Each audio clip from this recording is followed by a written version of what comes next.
Welcome back to my YouTube channel. AIIMS north 9 की vacancies release हो गई हैं। रिक्रूटमेंट फॉर्म इसका देखेंगे रिलीज हो गया है। यहाँ पे आप देखेंगे नॉर्थ 9 से एग्जाम कंडक्ट करवाने जा रही है एम्स जो है। 22 जुलाई से एप्लीकेशन फॉर्म स्टार्ट है। इसके बाद 11 अगस्त तक लास्ट डेट है एप्लीकेशन फॉर्म की। तो यहाँ आप देखेंगे 11/8/2025 लास्ट डेट है एप्लीकेशन फॉर्म की। यहाँ पे एलिजिबिलिटी क्राइटेरिया हम देखें, समय बहुत इंपॉर्टेंट होता है क्योंकि एम्स का जो भी लगभग फॉर्म होता है, पहले एम्स करवाता था एमबीबीएस के लिए, तो उसका भी समय 5 बजे तक ही रहता था। तो 5 बजे तक समय बहुत इंपॉर्टेंट है। पे ग्रेड एम्स का बहुत अच्छा है। सबसे ज़्यादा जो नर्सिंग में सैलरी देने का काम कर रही है वो All India Institute of Medical Science ही कर रही है। एलिजिबिलिटी क्राइटेरिया है, आवश्यक योग्यता आपकी क्या होनी चाहिए, तो आप फॉर्म को भर सकते हैं। अगर आप बीएससी किए हुए हैं किसी भी यूनिवर्सिटी से या किसी भी मेडिकल कॉलेज से या किसी भी सेल्फ यूनिवर्सिटी से, प्राइवेट से, आप बीएससी नर्सिंग किए हों, आपका जो रजिस्ट्रेशन इंडियन नर्सिंग काउंसिल से हो, तो आप एम्स का फॉर्म अप्लाई कर सकते हैं। यहाँ पे आप देखेंगे लिखा हुआ है कि परिषद में मान्यता प्राप्त संस्था या विश्वविद्यालय बीएससी ऑनर्स या तो जो है आप पोस्ट बेसिक बीएससी नर्सिंग किए हों, फिर भी आप फॉर्म को अप्लाई कर सकते हैं। इसके बाद सेकंड जो एलिजिबिलिटी क्राइटेरिया आती है वो आती है जीएनएम के लिए, ओनली फॉर जीएनएम स्टूडेंट। तो जीएनएम के लिए जो एलिजिबिलिटी क्राइटेरिया है वो 2 साल का एक्सपीरियंस होना चाहिए 50 बेडेड हॉस्पिटल में।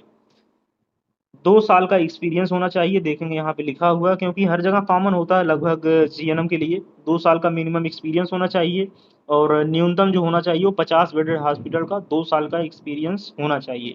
ये चीज़ें होंगी जीएनएम के बाद, तो आप फॉर्म को अप्लाई कर सकते हैं। नहीं तो आप पोस्ट बेसिक बीएससी नर्सिंग किए हो डायरेक्ट फॉर्म को अप्लाई कर सकते हैं। नहीं तो आप बीएससी नर्सिंग किए हो तो आप डायरेक्ट फॉर्म को आफ्टर बीएससी नर्सिंग रजिस्ट्रेशन करने के बाद आप जो है फॉर्म को अप्लाई कर सकते हैं।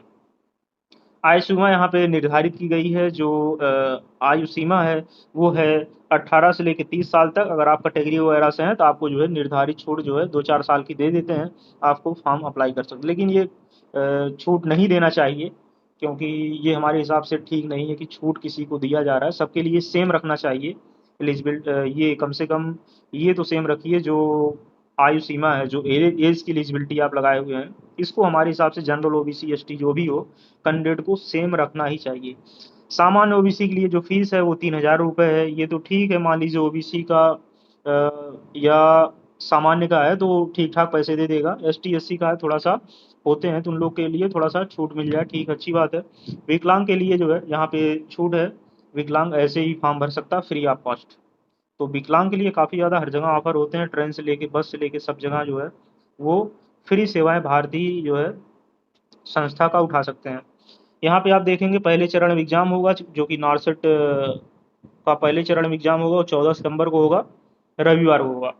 दूसरा एग्जाम जो होगा वो होगा 27 सितंबर को होगा, शनिवार को होगा। मतलब अगर बात की जाए तो ज़्यादा गैप यहाँ पे नहीं मिला है। गैप इनको कम से कम, जैसे जेई मेंस होता है, एडवांस होता है, कम से कम एक महीने के अप्रॉक्स गैप मिलता है, उस प्रकार इनको भी गैप रखना चाहिए। गैप क्योंकि प्री और मेंस इसके बीच में जो है, मेंस प्री के बीच में गैप रखना ही चाहिए। कम से कम 20-25 दिन का मिनिमम गैप इनको रखना चाहिए। तो गैप आपको बहुत कम देखने को मिलता है। तो नॉर्सेट का जो भी स्टूडेंट फॉर्म इच्छुक हैं वो भर सकते हैं। नॉर्सेट के थ्रू आप जो है सेंट्रल लेवल पे काम कर सकते हैं, एम्स जैसे इंस्टीट्यूट में काम कर सकते हैं, सेंट्रल गवर्नमेंट इंस्टीट्यूट हॉस्पिटल में काम कर सकते हैं आप। आशा करते हैं वीडियो इन्फॉर्मेटिव लगी होगी। मिलते हैं नेक्स्ट वीडियो में नए अपडेट के साथ। जय हिंद।